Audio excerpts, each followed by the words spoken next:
Live from the world's capital markets, here are the latest financial headlines brought to you by News Factory.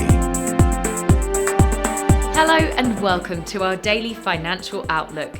Stay with us for more market headlines. The gold-dollar pair made a minor downwards correction in the last session, dropping 0.2%. According to the Williams indicator, we are in an overbought market. The euro-dollar pair corrected downwards in the last session, falling 0.1%. According to the stochastic indicator, we are in an overbought market. The pound-dollar pair saw a minor dip of 0.1% in the last session. The Williams indicator is giving a negative signal. The Aussie-dollar pair corrected downwards in the last session, falling 0.1%. The CCI indicates an overbought market. Coming up, our chief analysts' choices for today. Global stocks rose for a seventh day, and U.S. equity index futures rallied as investors bet slower hiring in the world's largest economy may delay a tapering of Federal Reserve stimulus. Link, Bitcoin Cash, XRP, Dogecoin, DOT, and Litecoin soared to new multi-month highs as investors opted for cheaper alternatives to Bitcoin.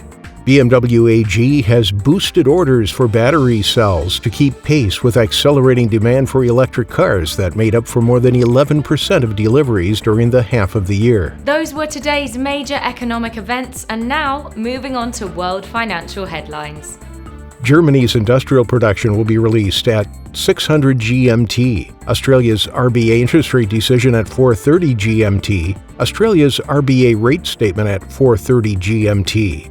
The U.S. three-month bill auction will be released at 15:30 GMT. Japan's gross domestic product at 2350 GMT. The Eurozone's ZEW survey economic sentiment at 900 GMT. We hope that you've enjoyed Tuesday's financial report. On behalf of all of us here, we wish you a productive trading day. Be sure to join us tomorrow morning for the latest news and events from the financial markets.